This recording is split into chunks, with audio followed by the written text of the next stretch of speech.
أشهد أن لا إله إلا الله وحده لا شريك له وأشهد أن محمدا عبده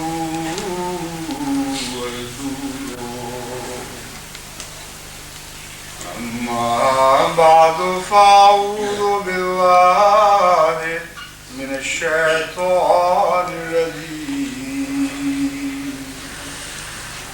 بسم الله الرحمن الرحيم الحمد لله رب العالمين الرحمن الرحيم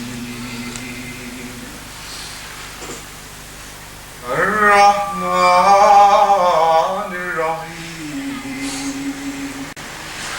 مالك يوم الدين إياك نعبد وإياك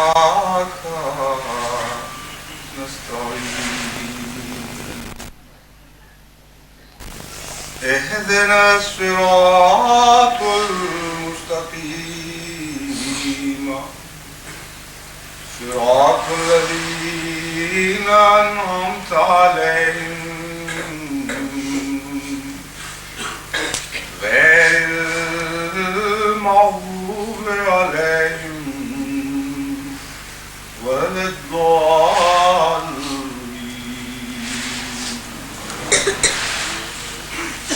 يوم ندعو كل أناس بإمامهم فمن أوتي كتابه بيمينه فأولئك يقرؤون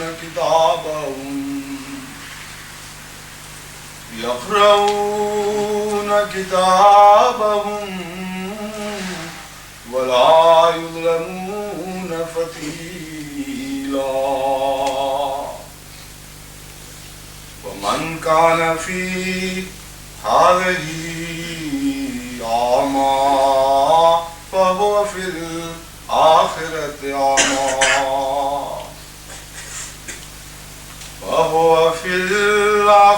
أعمى وأضل سبيلا.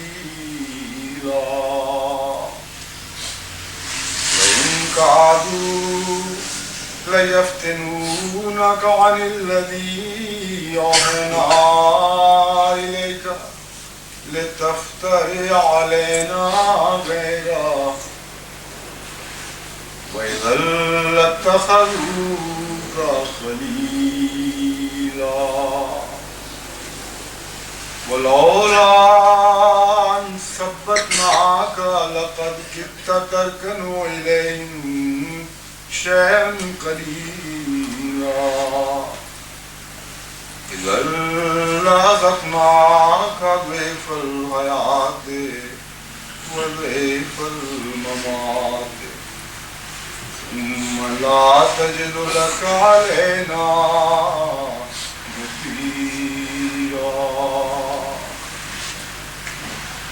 وإن كادوا ليستفزونك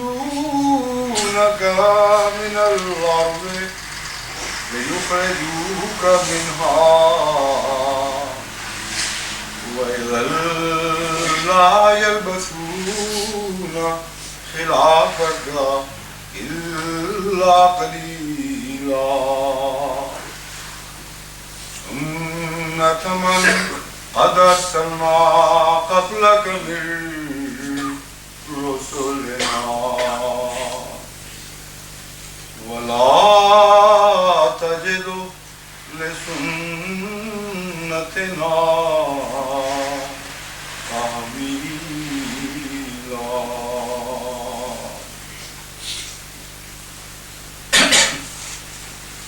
قرآن کریم کی جن آیات کی میں نے تلاوت کی ہے ان میں سے پہلی آیت میں یہ عظیم الشان اعلان فرمایا گیا ہے کہ یوم حشر میں کو جب کہ خدا تعالیٰ انسانوں کی بعثت ثانیہ فرمائے گا، ہر انسان کو اس کے امام کے نام پر اٹھایا جائے گا، اس کے امام کے نام کے ساتھ اس کو بلایا جائے گا، یعنی وہ جس کو وہ سچا امام سمجھتا ہے، جس کے پیچھے اس نے اپنی زندگی کی حرکت و سکون کو لگا دیا، وہ جس کے پیچھے اس نے اپنا لاہ عمل طے کیا اور جسے مقصود بنا کر اس کے پیچھے پیچھے قدم رکھتا رہا، اسی کے ساتھ قیامت کے دن اس کا حشر ہوگا۔ اگر تو اس نے حضرت اقدس محمد مصطفیٰ صلی اللہ علیہ وآلہ وسلم کو اپنا امام بنا لیا ہے تو آپ ہی کے ساتھ اس کا حشر ہوگا، اور کوئی دنیا کی طاقت اسے اپنے اس مقدس امام سے الگ نہیں کر سکے گی۔ اور اگر اس نے دشمنان محمد مصطفیٰ صلی اللہ علیہ وآلہ وسلم کا وتیرہ اختیار کیا ہے اور ان کو عملی زندگی میں اپنا امام بنا رکھا ہے تو کوئی دنیا کی طاقت اس امامت سے ہٹا کر اس کو محمد مصطفیٰ صلی اللہ علیہ وآلہ وسلم کی امامت میں حشر کی توفیق نہیں بخش سکتی۔ یہ ایک ایسا اعلان ہے جس میں کوئی تبدیلی نہیں، ہر شخص اپنے امام کے پیچھے، یعنی اس حقیقی امام کے پیچھے جس کے ساتھ اس نے اپنی زندگی کی ساری تمنائیں، ساری امنگیں، ساری آرزوئیں وابستہ کر رکھی ہیں، اور جس کے تمام اعمال بھی ان امنگوں، ان آرزوؤں کی تصدیق کرتے ہیں۔ فَمَنْ أُوتِيَ كِتَابَهُ بِيَمِينِهِ فَأُولَٰئِكَ يَقْرَءُونَ كِتَابَهُمْ وَلَا يُظْلَمُونَ فَتِيلًا۔ بس جن لوگوں کی تقدیر کا فیصلہ ان کے داہنے ہاتھ میں پکڑایا جائے گا وہ اس کتاب کو پڑھیں گے اور ایک ذرہ برابر بھی ظلم نہیں کیے جائیں گے۔ یمین سے مراد وہ ائمہ ہیں جو حقیقی مذہبی ائمہ ہیں، کیونکہ شمال اور یمین کی تقسیم قرآنی محاورے کے مطابق مذہبی اور غیر مذہبی دنیاؤں کی تقسیم ہے۔ بس مراد یہ ہے اگر اس نے مذہبی امام کو اپنا متبوع بنا لیا اور کسی ایسے امام کو جس کو خدا نے مقرر فرمایا ہے تو پھر اس کے مقدر چمک اٹھے اور اس کے دائیں ہاتھ میں، یعنی روحانی لحاظ سے خدا کی خوشنودی کے رنگ میں اسے وہ کتاب دی جائے گی جو اس کے مقدر کی کتاب ہے، جس میں اس کی قسمت کا فیصلہ لکھا ہوا ہو، کیونکہ اس نے اس کو امام بنایا جو خدا کے دائیں ہاتھ پر ہے۔ وَمَنْ كَانَ فِي هَٰذِهِ أَعْمَىٰ فَهُوَ فِي الْآخِرَةِ أَعْمَىٰ وَأَضَلُّ سَبِيلًا، اور جو کوئی اس دنیا میں اندھا ہو وہ قیامت کے دن بھی اندھا ہی اٹھے گا، وَأَضَلُّ سَبِيلًا، بلکہ اس سے بھی بدتر حال میں اٹھایا جائے گا۔ بظاہر تو پہلے مضمون کے ساتھ کوئی قطعی تعلق اس دوسرے مضمون کا نظر نہیں آتا، لیکن اہل شمال کا ذکر پہلی آیت میں نہیں ہے، وہی ذکر اندھے کے طور پر دوسری آیت میں کیا گیا ہے۔ دائیں ہاتھ والوں کا ذکر تو موجود ہے، بائیں ہاتھ والوں کا ذکر موجود نہیں تھا، اور اندھے کے طور پر ان کا اب ذکر چلا ہے، اور یہ تعلق اولئک یقرؤون کتابہم سے پیدا ہوا ہے۔ جس کی آنکھوں میں بصیرت ہو وہی تقدیر کا لکھا پڑھ سکتے ہیں، اور جن کی آنکھوں میں بصیرت نہ ہو وہ کچھ بھی پڑھ نہیں سکتے۔ تو فرمایا جن کو دائیں ہاتھ میں کتاب دی جائے گی ان کی قسمت کا لکھا وہ پڑھیں گے کیونکہ وہ اہل بصیرت تھے. پہلی دنیا میں بھی اہل بصیرت تھے اور دوسری دنیا میں بھی اہل بصیرت کے طور پر اٹھائے گئے.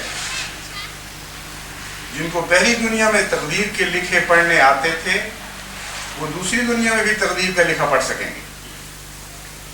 جو پہلی دنیا میں اندھے رہے اور خدا کی تقدیر کے نشان افق میں رونما ہوتے دیکھے بھی اور ان کو سمجھ نہ آئی، ان کی آنکھیں خدا تعالیٰ کی تقدیر اور اس کی سنت سے غافل رہیں، وہ اس دنیا میں بھی اندھوں کے طور پر اٹھائے جائیں گے، بلکہ اس سے بدتر ان کا حال ہوگا. یہ امر واقعہ ہے کہ مذہب کی مخالف قوموں کی تقدیر اس سے بہتر بیان نہیں ہو سکتی کہ وہ اندھے ہو جاتے ہیں. کئی قسم کے اندھیرے ہیں جن میں وہ مبتلا کیے جاتے ہیں. سب سے پہلی بات تو یہ کہ وہ نور نبوت کو پہچان نہیں سکتے. وہ سمجھ نہیں سکتے کہ خدا کی طرف سے آنے والے کس رنگ میں رنگین ہو کر آتے ہیں اور خدا سے ہٹے ہوئے لوگوں کے چہرے کیسے ہوتے ہیں. وہ سچ اور جھوٹ میں تمیز نہیں کر سکتے. مذہبی رہنما مذہب کے نام پر ان کو رنگ کی تعلیم دیتے ہیں، گندی زبانیں استعمال کرتے ہیں، خدا کے بندوں کو جلانے، لوٹنے اور مارنے کی تلقین کرتے ہیں، اور انہیں کچھ سمجھ نہیں آتی کہ یہ پیغامبر خدا کے پیغامبر ہو ہی نہیں سکتے. دور سے اندھیرا پھوٹ ہی نہیں سکتا. یہ بنیادی بات بھی وہ سمجھنے کی حیثیت نہیں رکھتے. اور چونکہ وہ بصیرت سے عاری ہو جاتے ہیں، اس لیے نہ صرف یہ کہ روحانی بصیرت سے عاری ہوتے ہیں بلکہ دنیاوی بصیرت سے بھی عاری ہو جاتے ہیں. وہ اپنی زندگی کا پروگرام بنا کر، روشنی میں دیکھ کر ایک منصوبے کے مطابق آگے قدم بڑھانے کے اہل نہیں رہتے. ان کو یہ توفیق نہیں ملتی کہ وہ اس طرح چل سکیں جس طرح ایک روشنی کو دیکھنے والا صاحب بصیرت انسان قدم اٹھاتا ہے، دور تک نظر کرتا ہے راستے پر. جس راستے کو بند پائے اس سے وہ پہلے ہی گریز کر جاتا ہے. جس راستے کو گڑھوں یا خطرات میں ختم ہوتا دیکھتا ہے اس سے پہلے ہی ہٹ کر ایک نئی راہ تجویز کرتا ہے. لیکن اندھے کا حال بیچارے کا یہ ہے کہ جب تک کسی دیوار سے ٹکر نہ لگ جائے یا کسی گڑھے میں جا نہ پڑے، اس بیچارے کو کچھ پتہ نہیں لگتا کہ میں کس راہ پہ چل رہا ہوں. اور بعض دفعہ عین کنارے پر جا کر پتہ چلتا ہے، بعض دفعہ کنارے پر جا کر بھی پتہ نہیں چلتا. جب ہلاکت اس کو گھیر لیتی ہے اس وقت اس کو پتہ چلتا ہے کہ میں نے غلط اقدام کیا تھا. بین ہی یہی صورتحال ہر زمانے میں خدا کے سچوں کو جھٹلانے والوں کے ساتھ پیش آتی رہی ہے. ایک بھی استثناء آپ اس میں نہیں دیکھیں گے. جس طرح انبیاء کی سنت یقینی اور قطعی ہے، انبیاء کے مخالفین کی سنت بھی 100% یقینی اور قطعی ہے، اور کبھی کوئی تبدیلی آپ کو اس میں دکھائی نہیں دے گی. ایک ہی طرح کے دعوی کرتے ہیں، ایک ہی طرح کی مخالفت کے ڈھنگ اختیار کرتے ہیں. اس سے پہلے لوگ کر چکے ہوتے ہیں وہ ڈھنگ اختیار کر چکے ہوتے ہیں اور ناکام ہو چکے ہوتے ہیں. لیکن وہی چالاکیاں دوبارہ دہرانے کی کوشش کرتے ہیں اس امید میں کہ شاید اس مرتبہ ہم کامیاب ہو جائیں. تو یہ اندھے ہیں جن کی نہ ماضی پر نظر ہے نہ مستقبل پہ نظر ہے. اندھا تو نہ آگے دیکھ سکتا ہے نہ پیچھے دیکھ سکتا ہے. تو بین ہی یہی حال انبیاء کو جھٹلانے والی قوموں کے ہو جاتے ہیں. نہ وہ تاریخ سے سبق حاصل کر سکتے ہیں، یعنی ماضی میں مڑ کے دیکھ نہیں سکتے، اور نہ وہ ایسا منصوبہ بنا سکتے ہیں جو ان کے مستقبل کو روشن کر دے. ان کا اگلا قدم بھی ہلاکت کا قدم ہے اور ان کا پچھلا قدم بھی ہلاکت کا قدم ہے، اور عقلوں سے فراری ہو جاتے ہیں. یہی حال اس زمانے میں ہم نے حضرت مسیح موعود علیہ الصلوۃ والسلام کو جھٹلانے والوں کو پایا، اور جو کچھ شکوک پہلے رہ گئے تھے باقی وہ اس تحریک نے پوری طرح مکمل کر دی. اب کوئی ایسا رنگ نہیں ہے جو مخالفین انبیاء کا آپ کو تاریخ مذاہب میں نظر آئے جو انہوں نے اپنے اوپر چڑھا نہ لیا ہو. کوئی ایسا ظلم کا داغ نہیں ہے، کوئی ایسا سرخ نشان نہیں ہے مظالم اور ستم کا، ظلم و ستم کا، جو انہوں نے جماعت احمدیہ کے اوپر لگانے کی کوشش نہ کی۔ ابھی حال ہی میں کلمہ مٹانے کی ایک تحریک چلائی گئی جو آج کل بھی بڑے زور شور سے جاری ہے، اور مطالبات ہو رہے ہیں کہ اگر حکومت نہیں مٹائے گی تو ہم مٹا دیں گے، اور حکومت ان سے بڑھ بڑھ کے مٹانے کی کوشش کر رہی ہے۔ لیکن اتنے اندھے ہیں کہ ان کو یہ سمجھ نہیں آ رہی کہ کلمے سے ایک ایسی محبت مسلمان کو ہے کہ جاہل سے جاہل آدمی کے دل میں بھی کلمے کی محبت لکھی ہوئی ہے، خواہ وہ فاسق فاجر ہو، خواہ وہ رشوتیں لینے والا ہو، رشوتیں دینے والا ہو، ظلم سے مال لوٹنے والا ہو، عبادت کے کبھی قریب نہ پھٹکا ہو، سارا دن ذکر الہی کی بجائے گندی گالیاں دیتا ہو، لیکن نام اگر مسلمان ہے اس کا تو کلمے سے اس کو محبت ہے۔ وہ شیعہ ہو یا سنی ہو یا خارجی ہو، کوئی نام بھی اس کا رکھ لے، کلمہ ایک ایسی بنیادی حقیقت ہے جس سے ہر مسلمان طبعاً اور فطرتاً پیار کرتا ہے۔ چنانچہ یہی نتیجہ اس کا نکلا، وہ اپنی قوم کی ہاتھ پر اس میں سے ہونے کے باوجود نبض نہیں رکھ سکے، نبض پر ہاتھ نہیں رکھ سکے، اور نتیجہ یہ نکلا کہ وہ ایک غلط فیصلہ کر بیٹھے، اور کلمے کو مٹانے کی جو جو تحریک آگے بڑھ رہی ہے اس کا شدید رد عمل ان علماء کے خلاف پیدا ہو رہا ہے۔ چنانچہ تازہ اطلاعات کے مطابق چنوٹ کے عوام میں جو ہماری مخالفت کا گڑھ ہے ہمیشہ سے چلا آیا ہے، بلکہ اس بات پہ فخر کرتا ہے کہ سب سے زیادہ شدید مخالف شہر ہے۔ چنوٹ کے عوام میں مولویوں کی کلمہ مٹانے کی تحریک کے خلاف شدید رد عمل پیدا ہوا، اور اس پر علماء نے چنوٹ میں باتیں کی کہ ہم سے منصوبہ بندی میں غلطی ہو گئی، اور وہ غلطی یہ تھی کہ ہم نے پہلے لوگوں کو کلمہ مٹانے کے اوپر آمادہ نہیں کیا پوری طرح۔ یہ تحریک پہلے چلانی چاہیے تھی کہ کلمہ مٹانے میں حرج کوئی نہیں، اور وہ احترام جو کلمے کا مسلمان کے دل میں تھا پہلے اس کو مٹانا چاہیے، پھر جا کر یہ تحریک چلاتے تو بہت کامیاب ہوتے۔ اب اس کو جہل مرکب اگر نہ کہیں تو اور کیا کہہ سکتے ہیں؟ یعنی احمدیوں سے کلمہ چھیننے کی خاطر ہر مسلمان کے دل سے کلمے کا احترام مٹانا پڑے گا، اور اس کے لیے یہ تیار ہو چکے۔ اس سے بڑی ہولناک تباہی اور کیا ہو سکتی ہے؟ اس سے زیادہ خوفناک روحانی خودکشی اور کیا ہو سکتی ہے؟ سوائے اس کے کہ آنکھ کا روحانی آنکھ کا اندھا ہو، اتنی سی بات بھی انسان کو نظر نہ آئی، کیسے ہو سکتا ہے؟ بہرحال نہ صرف یہ کہ یہ تیار ہیں اس کام کے لیے، بلکہ ایسے دلائل تجویز کر رہے ہیں جن کے نتیجے میں ان کو یقین ہے کہ آخر مسلمان کے دل سے کلمے کی محبت اٹھ جائے گی، اور جو احترام ذرا سا باقی رہ گیا ہے، جو اوٹ رہ گئی ہے باقی، جو حیا اور شرم کا پردہ ہے، وہ بھی تار تار ہو جائے گا۔ اور ایک ان کے علماء میں سے جو بظاہر ان میں سے سب سے زیادہ پڑھے لکھے ہیں اور پی ایچ ڈی بھی کہلاتے ہیں، انہوں نے ایک عظیم الشان تقریر کی ہے، ایک ترکیب سوچی ہے جس کے نتیجے میں ان کا خیال ہے کہ سارے مسلمان اب کلمہ مٹانے پر آمادہ ہو گئے، اور وہ ترکیب ان کو یہ سوجی ہے کہ آن حضرت صلی اللہ علیہ وآلہ وسلم نے صلح حدیبیہ کے موقع پر ان کے بیان کے مطابق کلمہ مٹا دیا، بس یہ سنت رسول ہے کلمہ مٹانا، اور نتیجہ یہ نکالا کہ چونکہ بے محل تھا وہ کلمہ، اس لیے سنت رسول سے ثابت ہوا کہ جہاں بے محل کلمہ دیکھو اس کو مٹا دو۔ حضرت مسیح موعود علیہ السلام فرماتے ہیں آنکھ کے اندھوں کو حائل ہو گئے 100 حجاب، اس ایک بات میں بھی 100 حجاب حائل ہیں، تب جا کر ایسی بات کی جا سکتی۔ جہل ہے اور جہل مرکب ہے، ایک اندھیرے کا پردہ نہیں، پردے پر پردے پڑے ہیں۔ سب سے پہلی بات یہ کہ وہاں تو کلمہ مٹانے یا کلمہ رکھنے کی بحث ہی کوئی نہیں۔ تاریخ اسلام کو یہ توڑ مروڑ کر اس کا حلیہ بگاڑنے پر سے بھی بات نہیں آ رہا ہے۔ صلح حدیبیہ کا واقعہ مشہور و معروف، ہر بچے کے علم میں ہے، اور ان کے علماء کو یہ پتہ نہیں کہ وہ قصہ کیا تھا۔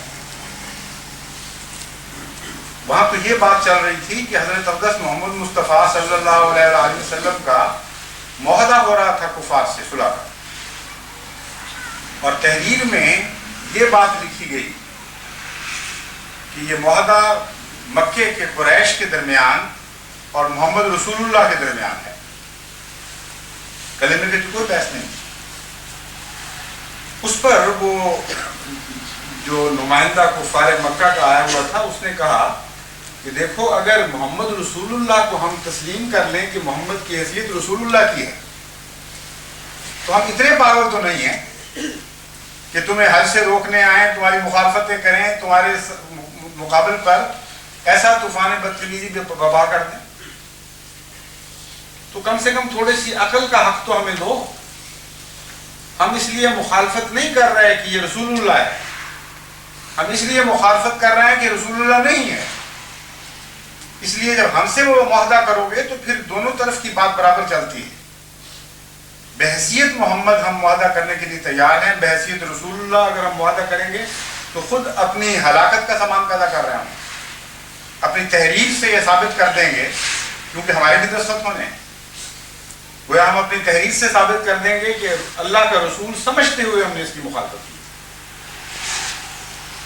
ایک نہایت معقول بات تھی، اس کو بڑی عمدہ بات سوچی اس کے نقطۂ نگاہ سے۔ اور حضرت محمد مصطفیٰ صلی اللہ علیہ وآلہ وسلم نے اس لیے لفظ رسول اللہ کاٹنے کی اجازت دے دی کہ آپ کی اپنی تحریر نہیں تھی، دشمن نے بھی دستخط کرنے تھے،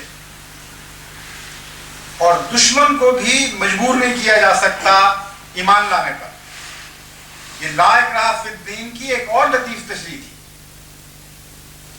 کہ دین میں ادنا سا بھی جبر نہیں۔ جب غیروں سے معاہدہ کرو گے، جب ان کو تحریروں پر دستخط کرنے پر مجبور کرو گے، کیونکہ معاہدے میں تو دونوں طرف سے دستخط ہو جاتے ہیں، تو پھر وہاں بھی تمہیں جبرن اپنے دین کے عقائد ان پر ٹھونسنے کا حق کوئی نہیں۔ اتنا عظیم الشان اسوہ رسول محمد مصطفیٰ صلی اللہ علیہ وسلم جو ساری دنیا کو روشن کرنے کا ہے، ان آنکھ کے اندھوں کے لیے وہ بھی اندھیرا ہی ثابت ہو رہا ہے، اور یہ نتیجہ نکالا جا رہا ہے کہ نعوذ باللہ من ذالک کلمے کو مٹا دینا یہ سنت رسول ہے۔ اور صرف یہی نہیں، اگر کلمہ بھی ہوتا تو یہ نتیجہ نکالا نہیں جا سکتا جو اب یہ نکال رہے ہیں۔ اس صورت میں تو دو فریق یہ بنیں گے، ایک فریق تھا جو کہتا تھا ضرور مٹانا ہے، اور وہ مشرکین کا فریق تھا، وہ کلمے کا انکار کرنے والوں کو فریق، اور ایک فریق پر ٹھونسا جا رہا تھا کلمہ مٹانا جو کلمہ کو تسلیم کرتا تھا۔ اگر کلمہ مٹانے کی بحث تھی تو پھر یہ نتیجہ نکلے گا کہ ہم مشرکین ہیں، یعنی دعویٰ کرنے والے یہ اعلان کریں کہ اے احمدیو، ہم مشرک ہیں، ہمارا امام محمد مصطفیٰ صلی اللہ علیہ وسلم سے کوئی بھی تعلق نہیں، اور ہمارے اور تمہارے درمیان یہ قدر مشترک ہے ہی نہیں۔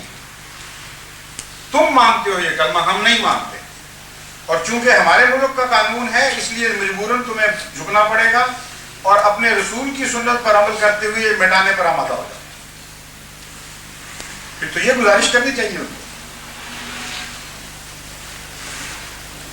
ان کو کلمہ مٹانے کا کیسے حق ملا؟ ہم تو مخالفت نہیں کر رہے کلمے کی، حضرت صلی اللہ علیہ وآلہ وسلم نے تو اگر مٹایا بھی تھا، جیسا کہ میں نے بیان کیا کلمے کی بحث نہیں تھی، مگر جو کچھ بھی تھا لفظ رسول اللہ بھی مٹایا، تو دشمن کے اصرار پر وہ یہ کہتا تھا کہ معاہدے کی شکل میں ہم اس پہ دستخط نہیں کر سکتے، ہم مجبور ہو جائیں گے تمہیں رسول اللہ تسلیم کرنے پر۔ ہم نے فرمایا ٹھیک ہے، نہ تسلیم کرو، یہ تمہارا حق ہے۔ لیکن اگر وہی صورتحال یہاں ان کو چسپاں ہوتی دکھائی دے رہی ہے تو یہ پھر کفار مکہ کے نمائندہ بنتے ہیں، اور ہمیں محمد مصطفیٰ صلی اللہ علیہ وآلہ وسلم کے ساتھ باندھ رہے ہیں، جن سے کاٹنے کی کوشش کر رہے ہیں ان کے ساتھ ہمیشہ کے لیے ویوستھا کر رہے ہیں، اور یہ مثال دے رہے ہیں کہ دیکھو جب دشمن پسند نہ کرے کلمہ کا لکھنا تو محمد مصطفیٰ کی سنت یہ ہے کہ دشمن کے دباؤ مان لیا کرتے ہیں، اس لیے تم بھی مان جو ہمارا دباؤ۔ آپ اپنے آپ کو ان ائمہ کے پیچھے لگا لیا جو کفار مکہ کہلاتے تھے، اور ہمیں دنیا کے سب سے مقدس امام کے ساتھ وابستہ کر دیا۔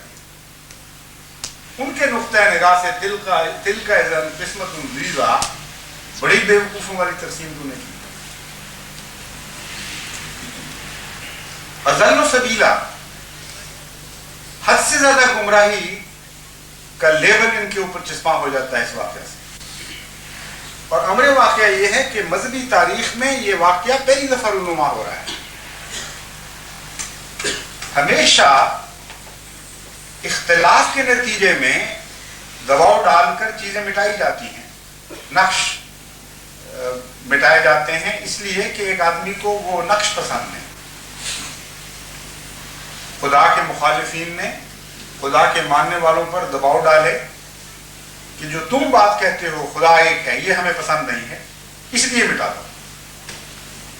تم کہتے ہو کہ تمہارا رسول فلاں ہے، یہ بات ہمیں پسند نہیں ہے، اس لیے اس کو ختم کر دو۔ لیکن کبھی آج تک تاریخ عالم میں یہ واقعہ نہیں گزرا تھا کہ کسی قوم نے اپنے عقیدے کے اوپر ہاتھ صاف کرنے شروع کیے ہوں اور یہ کہہ کر دشمن کو مجبور کیا ہو کہ تم ہمارا عقیدہ تسلیم کر رہا ہے اس لیے اس کو مٹا دو۔ یہ تو ایسی بات ہے جیسے کہا جائے کہ ہمارے اپنے دل میں نہیں ہے تو تم اور کیا حق رکھتے ہو پھر اسے استعمال کرنے۔ ہمیں تو غصہ آتا ہے۔ ویسی بات ہے جیسے کسی نے کسی کو زبردستی کلمہ پڑھانے کی کوشش کی تھی، آخر تک آ کے اس بیچارے نے کہا اچھا ابھی قتل نہ کرو، پڑھا دو کلمہ۔ تو اس نے کہا شکر کرو بچ گئے تم، مجھے آپ نہیں کلمہ آتا۔ وہ دلیل تو لگ جاتی ہے یہاں۔ یہ کہیں کہ عجیب احمدی تم بیوقوف لوگ ہو، ہمارا کلمہ پڑھ رہے ہو جبکہ ہم نہیں پڑھ رہے وہ کلمہ، ہمارا کلمہ لکھتے ہو جبکہ ہمارے دل اس رسم سے خالی پڑے، تم محبت کا اظہار کر رہے ہو جبکہ ہم ہمارے دل محبت سے اس طرح خالی ہیں جس طرح گھونسلے کو پرندہ چھوڑ دیا کرتا ہے، اس لیے ہمیں غصہ آ رہا ہے، تم مٹاؤ اس کلمے کو، ہم برداشت نہیں کر سکتے۔ یہ واقعہ مذہب کی تاریخ میں اس سے پہلے کبھی نہیں ہوا کہ اختلاف کی بنا پر جبر روانہ رکھا گیا ہو، بلکہ اتفاق کی بنا پر جبر روا رکھا گیا۔ اس کو کہتے ہیں اندھا پن، اور کسی نے خوب کہا ہے کہ اندھے کو اندھیرے میں بہت دور کی سوجی۔ تو یہ ہے قرآن کریم کا منشا، روشنی والوں کو، دائیں ہاتھ والوں کو ممتاز کر کے الگ کر دیا۔ پھر ذکر فرمایا وَمَنْ كَانَ فِي هَٰذِهِ أَعْمَىٰ فَهُوَ فِي الْآخِرَةِ أَعْمَىٰ، جنہوں نے اس دنیا میں محمد مصطفیٰ صلی اللہ علیہ وآلہ وسلم کا نور نہیں پہچانا، نہیں دیکھ سکتے تھے، جن کو 100 حجاب حائل ہو چکے تھے، جو سنت نبوی کی تمیز نہیں کر سکتے تھے کہ سنت نبوی ہے کیا اور سنت کفار کس کو کہتے ہیں، وہ یہ گمان دل سے مٹا دیں کہ محمد مصطفیٰ کی امامت میں وہ قیامت کے دن اٹھائے جائیں گے۔ وہ ان ائمہ کی امامت میں اٹھائے جائیں گے جن ائمہ کی وہ پیروی کر رہے ہیں، جو ہمیشہ مذہب کی مخالفت کیا کرتے ہیں۔ وَإِن كَادُوا لَيَفْتِنُونَكَ عَنِ الَّذِي أَوْحَيْنَا إِلَيْكَ لِتَفْتَرِيَ عَلَيْنَا غَيْرَهُ وَإِذًا لَاتَّخَذُوكَ خَلِيلًا۔ جیسا کہ میں نے بیان کیا تھا، کوئی ایک بھی ایسی بات نہیں جو اس سے پہلے دشمنان اسلام نے کی ہو اور انہوں نے اختیار نہ کر لی۔ چنانچہ حضرت محمد مصطفیٰ صلی اللہ علیہ وآلہ وسلم کو کبھی فتنوں میں ڈالتے تھے، مصیبت میں مبتلا کرتے تھے، دکھ دیتے تھے کہ اپنے قول سے، اپنے مسلک سے ذرا سا سرک جاؤ، اور کبھی لالچ دیتے تھے۔ اور یہی دو چیزیں بین ہی آج احمدیوں کے متعلق پاکستان میں جماعت کے دشمن اختیار کر رہے ہیں۔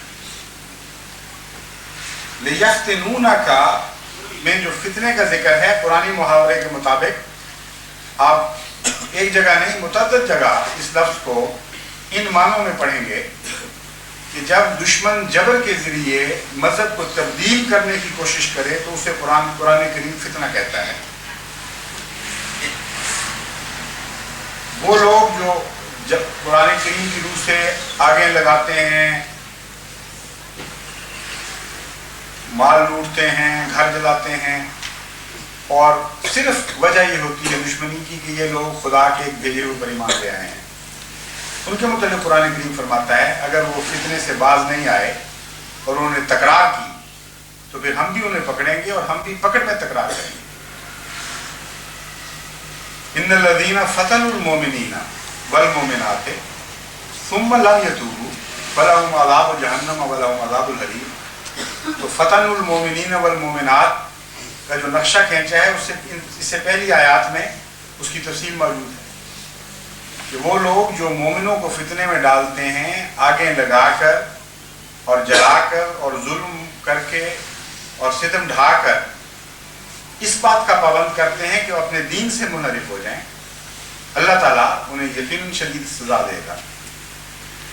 تو یہاں بھی فتنہ انہی معنوں میں استعمال ہوا ہے، ورنہ حضرت محمد مصطفیٰ صلی اللہ علیہ وآلہ وسلم کو کون فتنے میں ڈال سکتا تھا؟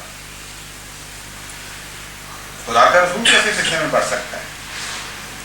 سوائے اس کے کوئی معنی نہیں کہ تجھ پر مذہبی تشدد کیا جائے گا، تجھ پر مذہبی لحاظ سے مظالم ڈھائے جائیں گے، ستم توڑے جائیں گے. تو ان کادوا لیفتنونک کا اگر ان کے پیش جائے، اگر ان کا بس چلے تو ہر طرح سے تجھ کو ظلم و ستم کا نشانہ بنا دیں، بلکہ قریب ہیں کہ یہ بنا دیں گے. یہ دونوں معنی نکلتے ہیں ان کادو کے کہ ان قریب یہ واقعہ ہونے والا ہے. لیفتنونک کا تجھے فتنے میں ضرور ڈال دیں گے.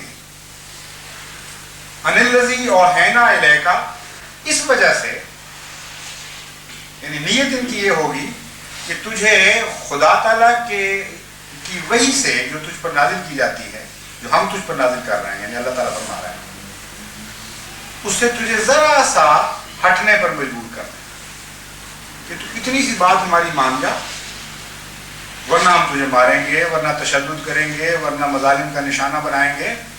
خدا یہ کہتا ہے تمہیں، لیکن تم ہماری خاطر ذرا سا یہ بات مان جاؤ. تو ہر قسم کے جبر سے بھی کام لیں گے تیرے خلاف،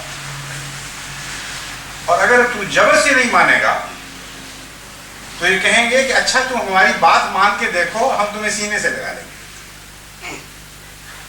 اذا لاتخذوک خلیلا، اگر تم ان کی بات مانو گے تو تمہیں یہ ضرور سینے سے لگا لیں گے. یہ تو یوں معلوم ہوتا ہے کہ آج کل پاکستان کی باتیں سن کر خدا نے، یا پاکستان کی باتیں دیکھ کر خدا تعالیٰ نے یہ خبر بھیجی. یہی ہمیں کہا جا رہا ہے کہ سیدھے ہو جاؤ. خدا تعالیٰ نے جس کو امام بنایا ہے تمہارے لیے، میں محمد مصطفیٰ صلی اللہ علیہ وآلہ وسلم، اس کا کلمہ چھوڑ دو یا پھر اپنے مسلک سے تھوڑا سا ہٹ جاؤ. اگر نہیں ہٹو گے تو ہم تمہیں ماریں گے، اور اگر ہٹ جاؤ گے اپنے مسلک سے تو ہم تمہیں سینے سے لگا دیں، تمہیں اپنا دوست بنا لیں. ہمارے یہاں وہی جواب ہے جو محمد مصطفیٰ صلی اللہ علیہ وآلہ وسلم کا جواب ہے. اے خدا کے مقابل پر ہمیں سینے سے لگانے والا، ہم ان سینوں پر تھوکتے بھی نہیں ہیں. خدا کے مقابل پر لعنت ڈالتے ہیں ان سینوں پر جو محمد مصطفیٰ صلی اللہ علیہ وآلہ وسلم کے دشمنوں کا جذبہ اپنے اندر سمیٹے ہوئے ہیں. ہمیں تو محمد مصطفیٰ کے قدموں کی خاک ان سینوں سے کروڑوں اربوں گنا زیادہ پیاری. ہم نہیں چھوڑیں گے اس امام کو جس امام سے تم ہمیں کاٹنا چاہتے ہو، اور اس امام کو بھی نہیں چھوڑیں گے جو اس کی غلامی سے پیدا ہوا ہے، جو اس کی کامل محبت کے نتیجے میں تخلیق کیا گیا ہے. اس سے بڑھ کر عاشق صادق کبھی اسلام میں پیدا نہیں ہوا، جو جس طرح حضرت مرزا غلام احمد قادیانی علیہ السلام نے حضرت محمد مصطفیٰ صلی اللہ علیہ وسلم سے محبت کی اور آپ کے عشق میں اپنا سب کچھ لٹا دیا. نہ ہم اپنے امام کامل حضرت محمد مصطفیٰ صلی اللہ علیہ وسلم کو چھوڑیں گے، نہ اس امام مہدی کو چھوڑیں گے جو آپ کی خاطر بنایا گیا، جو آپ کے پیغام کو دنیا میں شائع کرنے کے لیے خدا تعالیٰ نے مبعوث فرمایا، جو آپ کی قدموں کے خاک کی مٹی سے بنایا گیا. کیسے ممکن ہے کہ تمہارے سینوں میں لگنے کی خاطر ہم ان مقدس وجودوں کی خاک پاک چھوڑ دیں گے؟ وہم ہے، یہ گمان ہے تمہارا. تم جانتے نہیں کہ خدا کی تقدیر نے پہلے تم جیسوں کے ساتھ کیا سلوک کیا تھا. تمہارا ماضی بھی اندھا ہے، تمہارا مستقبل بھی اندھا ہے.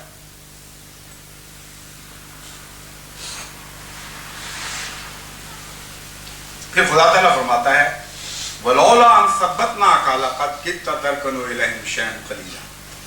اے محمد صلی اللہ علیہ وسلم، ہم جانتے ہیں کہ تجھ پر دباؤ انتہائی شدید ہے، حد سے زیادہ مظالم توڑے جا رہے ہیں، اور تنہا انسان کے بس کی بات نہیں ہے کہ وہ ثابت قدم رہ سکے ان باتوں کا۔ اگر ہم تجھے ثبات قدم عطا نہ فرماتے ہیں محمد صلی اللہ علیہ وسلم، اور تیرے غلاموں کے قدموں کو قائم نہ فرماتے، تو ہو سکتا تھا کہ تم کچھ نہ کچھ اپنے مسلک سے سر جاتے۔ یہ خدا کی تقدیر ہے، اس کے فرشتے ہیں جو دلوں کو تھامے ہوئے ہیں، جو قدموں کو طاقت بخش رہے ہیں۔ اِذَا لَأَذَقْنَاكَ ضِعْفَ الْحَيَاةِ وَضِعْفَ الْمَمَاتِ، اور اگر ایسا ہوتا کہ خدا تعالیٰ تمہیں ثبات قدم نہ عطا فرماتا اور تم کچھ سرک جاتے اپنے مسلک سے، تو پھر ان کے سینے سے تم لگتے یا نہ لگتے، خدا کا غضب تم پر ضرور بھڑک اٹھتا، اور اس دنیا میں بھی تم ذلیل کر دیے جاتے اور آخرت میں بھی ذلیل کر دیے جاتے۔ دنیا میں بھی دوہرا عذاب تمہارے مقدر میں لکھا جاتا اور آخرت میں بھی دوہرا عذاب تمہارے مقدر میں لکھا جاتا۔ یہ ہے ہمارے لیے متبادل راہ۔ کچھ ادنا سے ادنا ایمان والا احمدی بھی ان دو متبادل رستوں کو دیکھنے کے بعد جو کلام الہی نے ہم پر روشن فرمائے، ایک لمحہ کے لیے بھی یہ فیصلہ نہیں کر سکتا کہ دنیاوی سینوں سے لگنے کی خاطر خدا کے سینوں سے الگ ہو جائے اور خدا کے غضب کا مورد بن جائے۔ اللہ تعالیٰ فرماتا ہے ایسے حالات میں جب کہ دشمن ارتداد پر مجبور کرتا ہے، لالچ دے کر بھی اور ظلم و ستم ڈھا کے بھی، تم خدا سے ثبات قدم مانگو، تم دعائیں کرو کہ ربنا افرغ علینا صبرا وثبت اقدامنا وانصرنا علی القوم الکافرین، کیونکہ ثبات قدم محض تمہارے دعوی سے نصیب نہیں ہو سکتا۔ اتنے شدید دباؤ پڑ جایا کرتے ہیں بعض دفعہ کہ ایک مومن کے پاؤں بھی کچھ نہ کچھ سرکنے لگتا ہے۔ فرمایا اس لیے مجھ سے مانگو ثبات قدم، وہ بھی میں ہی تمہیں عطا کروں، کیونکہ اگر تم نے ثبات قدم مجھ سے نہ مانگا یا میں نے تمہیں ثبات نہ بخشا تو پھر جانتے ہو کہ اس کے متبادل کیا ہے، غیر تمہیں سینے سے لگا رہا ہوگا اور ہم تمہاری دنیا بھی نیست و نابود کر دیں گے اور تمہاری آخرت بھی نیست و نابود کر دیں گے۔ تو ان سینوں سے لگو گے جو مٹائے جانے کے لیے بنائے گئے، جن کی تقدیر میں ہلاک ہونا لکھا گیا ہے۔ کیا رہ جائے گا تمہارا؟ دنیا کی خاطر ہمیں چھوڑنے والوں کو دنیا بھی نہیں ملا کرتی۔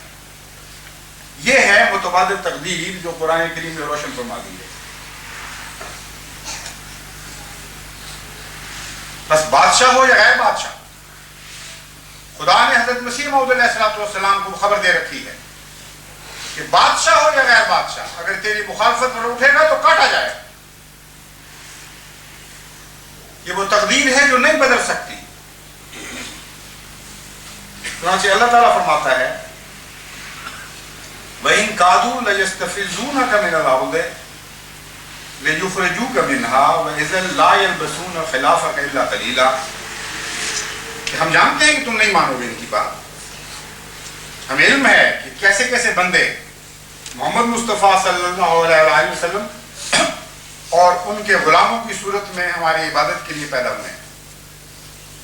اس قوم کے کردار کو ہم جانتے ہیں، یہ پیچھے ہٹنے والی قوم نہیں ہے۔ پھر دشمن کیا کرے گا؟ فرماتا ہے ان کادوا لیستفزونک من الارض، دشمن اب یہ چاہے گا اگر اس کا بس چلے تو تمہارے پاؤں اکھیڑ دے، تمہیں ہلکا کر دے، مضبوط قدم نہ رہیں تمہارے۔ ثبات قدم کا بالکل الٹ نقشہ جو ہے وہ یستفزون کا میں پیش فرمایا گیا ہے۔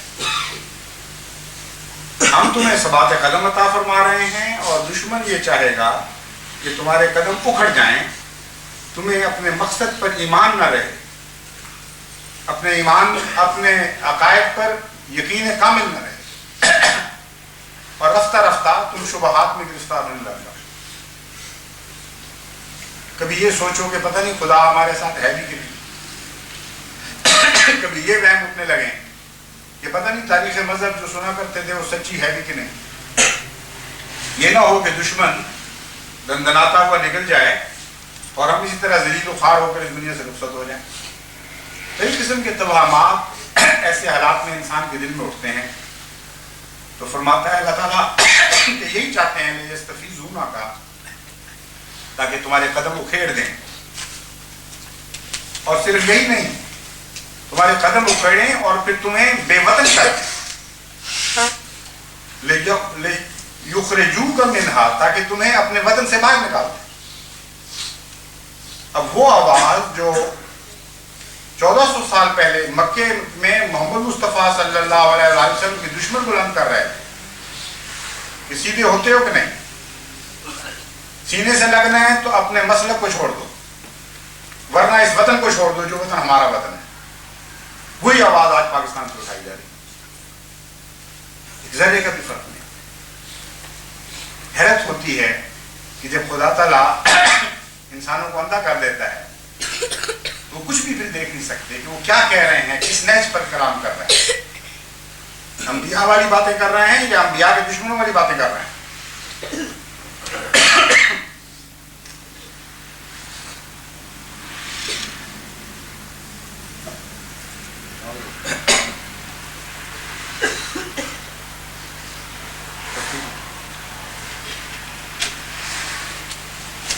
فرماتا ہے لیخرجوک منہا وَإِذًا لَا يَلْبَسُونَ خِلَافَكَ إِلَّا قَلِيلًا. مگر یہ کس خیال میں بیٹھے ہوئے ہیں لوگ. اے محمد صلی اللہ علیہ وسلم، اگر یہ تجھے نکالنے میں کامیاب ہو گئے تو ہم تجھے بتاتے ہیں کہ تیرے بعد پھر یہ خود بھی نہیں رہیں گے. تیری وجہ سے یہ لوگ قائم ہیں. تیرے بعد پھر یہ بھی صفحہ ہستی سے مٹا دیے جائیں گے. جہاں سے تو نکالا جائے گا وہاں یہ بھی بسنے کے لائق نہیں رہیں.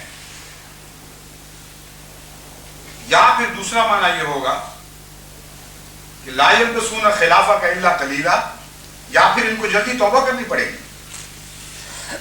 تھوڑے دن ہی تیری مخالفت کریں گے اور اس کے بعد باز آ جائیں گے، پھر یہ بچ جائیں گے. یہ دونوں معنی نکل سکتے ہیں اس سے. تو اب اس قوم کے بچنے کی صرف یہ صورت ہے کہ یا تو وہ تجھے تسلیم کر لیں، تجھے اپنے مسلک سے ہٹانے کی بجائے تیرے مسلک کو اختیار کر لیں، اور پھر اللہ تعالیٰ ان کو بچا دے گا، ان کے لیے نجات کے سامان پیدا فرمائے گا. اگر نہیں تو ظلم کی راہ سے نکالنے والوں کے لیے ان کے اپنے وطن کی زمین تنگ کر دی جائے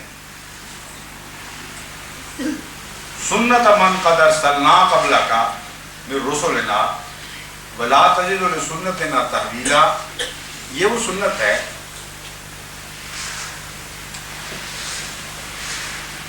جو ہم نے انبیاء کے لیے تجھ سے پہلے جاری فرمائی. خدا تعالیٰ حضرت محمد مصطفیٰ صلی اللہ علیہ وسلم کو مخاطب کر کے فرما رہا ہے کہ ہم جو یہ باتیں کہتے ہیں یہ کوئی نئی بات نہیں ہے. ہمیشہ سے اسی طرح ہوتا چلا ہے. ہمیشہ سے انبیاء نے یہی طریق اختیار کیا جو تو نے اختیار کر رکھا ہے، صبر اور خدا سے دعاؤں کے لیے ثبات مانگنے کا طریق. اور ہمیشہ سے مخالفین نے یہی دھمکیاں دیں اور یہی طریقے اختیار کیے. کبھی وہ کہتے تھے ہٹ جاؤ اور ہمارے سینوں سے لگ جاؤ، کبھی وہ کہتے تھے کہ ہم ظلم و تشدد کی انتہا کر دیں گے. اور جب دونوں باتوں میں پیش نہیں جاتی تھی تو یہ کہا کرتے تھے کہ اچھا پھر تمہیں ہم اپنی زمین سے نکال دیں گے، پھر یہاں تمہارے لیے کوئی گنجائش نہیں. خدا فرماتا ہے پہلے بھی ایسے لوگ آئے تھے اور ان کے مقابل پر انبیاء کے حق میں جو سنت ہم نے جاری فرمائی تھی وہی سنت اب بھی جاری ہوگی. وَلَا تَجِدُ لِسُنَّتِنَا تَحْوِيلًا. اور تو کبھی بھی ہماری سنت میں کوئی تبدیلی نہیں دیکھے. نہ پہلے یہ تبدیل ہوئی تھی، نہ آج ہوئی ہے، نہ آئندہ کبھی تبدیل ہوگی. کتنا روشن مستقبل ہے جماعت احمدیہ کا، جو کلام الہی ہمارے سامنے پڑھ کر ہمیں سنا رہا ہے. وہ کلام ہمیں سنا رہا ہے جو حضرت محمد مصطفیٰ صلی اللہ علیہ وسلم کے مطہر اور مقدس دل پر نازل ہوا.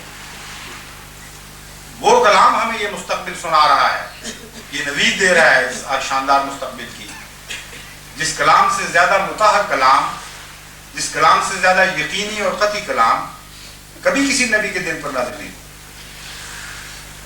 وہ کلام جس کا پہلا دعویٰ یہی ہے لا ریب فیہ، کوئی شک کسی قسم کی وہم ہو تو وہم کی گنجائش تک نہیں.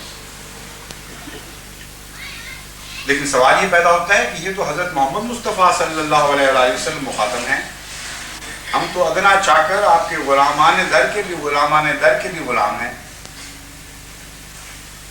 ہمیں کیسے یقین ہو کہ خدا کا یہ طریق جو انبیاء کے ساتھ جاری ہے وہ ہمارے ساتھ بھی ہوگا؟ ہم کیسے یہ کامل یقین رکھ سکتے ہیں کہ وہ غیر مبدل سنت جو اللہ تعالیٰ اپنے انبیاء کی محبت میں ان کی غیرت کے لیے دکھایا کرتا ہے آج ہم ادنا غلاموں کے لیے بھی ویسے ہی دکھائے گا؟ یہ ایک سوال باقی رہ جاتا ہے. اس کا جواب یہ ہے کہ ان آیات میں سے جو پہلی آیت میں نے تلاوت کی تھی وہی مضمون یہاں مکمل ہوا ہے، اور اسی میں ان توہمات کا جواب دے دیا گیا ہے. فرمایا یوم ندعو کل اناس بامامہم، ہم قوموں سے ان کے ائمہ والا سلوک کیا کرتے ہیں. قیامت کے دن بھی یہی سلوک ہوگا اور دنیا میں بھی تم سے وہی سلوک ہوگا جو تمہارے امام کے ساتھ خدا کرتا چلا ہے. تم بچائے جاؤ گے تو محمد مصطفیٰ کی برکت سے بچائے جاؤ گے، تم کامیاب کیے جاؤ گے تو محمد رسول اللہ کی برکت سے کامیاب کیے جاؤ گے. تم دونوں جہانوں میں سرخرو بنائے جاؤ گے تو اپنے آقا و مولا محمد مصطفیٰ کے قدموں کی برکت سے دونوں جہانوں میں سرخرو بنائے جاؤ گے. بس اس امام کو کبھی نہ چھوڑنا، اس امام کو کبھی نہ چھوڑنا. اس میں دنیا کی فلاح بھی تمہارے لیے وابستہ ہے اور آخرت کی فلاح بھی اسی میں ملزم ہے.